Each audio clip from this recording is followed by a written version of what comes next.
So I guess we'll get right to it. I have an agenda, so let's get going. Well, I'm known as the bank employee, so that means tales from the bank, like tales from the crypt. Thank you. My reputation precedes me. Still stories to tell about being at the bank this week, even though I had a day off, because that's sometimes the best story to tell. I get back from a day off and I'm used to having to respond to emails saying, this was a day off from me, ask somebody else about it. And in the case of one of those things, it's like, I put up an outbox reply before I leave that says, I'm not here, and send your request to the shared box if you still want it handled. And they must have ignored that, and I saw all the people on the thread. It's like, yeah, you put a shared box on it, but the wrong one. So that's on you, not on me, on your check not getting overnighted because you didn't do enough of your research to know that I might take time off from time to time. Oh, the horse, my check didn't get overnighted.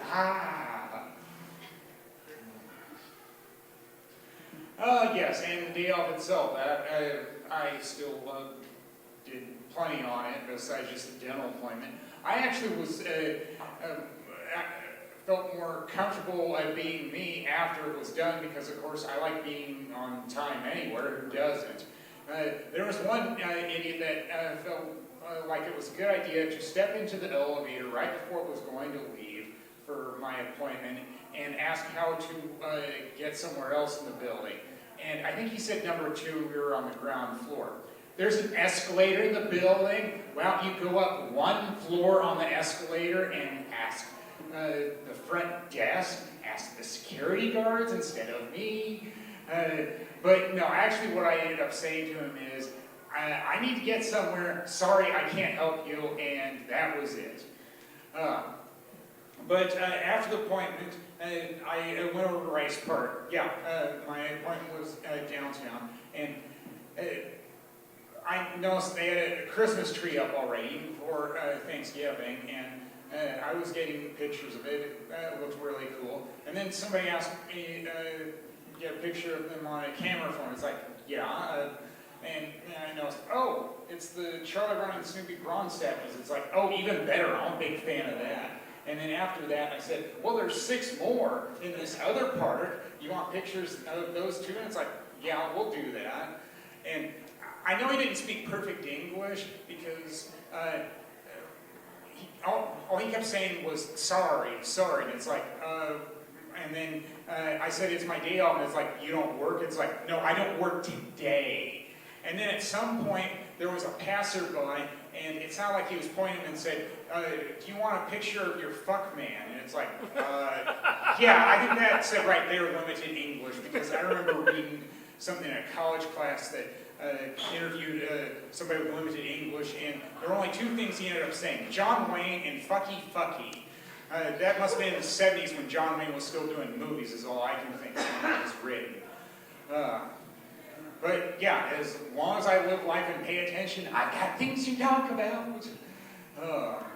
Oh, food. Yeah, we all have to eat, and I know that there were some notable food encounters this past week. I like going to Walgreens for a snack every week during lunch, and it was hard for me to ignore how apparently the cashier wasn't, let's see, no, I'll back up a little. All right, the cashier had a half-eaten sandwich on the counter when she was checking me out. And it's like, okay, what, you don't have a lunch break or something?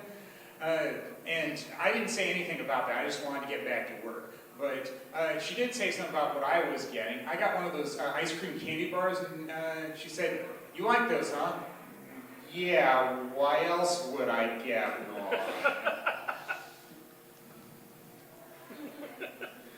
And then the other notable food thing. I like doing meetup events, and sometimes that means going to breweries. And I have to talk to a couple people there, and then I walked around a little, and it's like, all right, places serving pizza, but not pizza by the slice, so I don't want to order a whole pizza. They also had pretzel bites, and it's like, yeah, that works for me. It's like pretzels, beer. Yeah, I think that works. I think Nat King Cole did a song about that. Roll out those lazy, hazy, crazy days of summer, the days of soda and pretzels and beer. Yeah. Good, I can quote songs that I can remember hearing on TV a while back. And another notable event with songs. I like doing walks. Does the body good. And there was one time this week where somebody's car radio was blaring some country songs. And it's like, usually I don't hear anything, but it's like, yeah, I guess this works for me.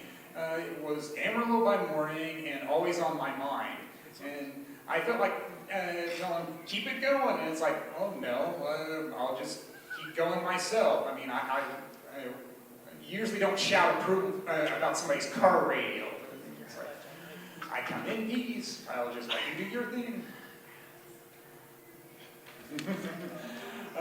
And sometimes I have to pick up eBay and Amazon orders at the post office. And one of the postal employees there is loopy. He reminds me of one of my comic friends that I described as a vulgar Ned Flanders because of the nonsense gibberish he'll say at times. But this time he said, I think he called me Slippery Dick, and then he said, what are you picking up, a blow-up doll? And it's like, no, it's a Christmas tree ornament. The box was too small for a blow-up doll. Yeah, we do a good straight hand routine, just like with my comic friend, the vulgar Ned Flanders. It's always entertaining with him. I once noticed that his name tag changed names, and then I said, oh, why do you have a different name on? I got adopted, and it's like, you're older than me. Yeah, you're obviously still working on material yourself. I don't know why I haven't seen him at the comedy clubs, because he thinks he's funny, and sometimes he is. Well, I guess that'll do it for me. Thank you all, been great.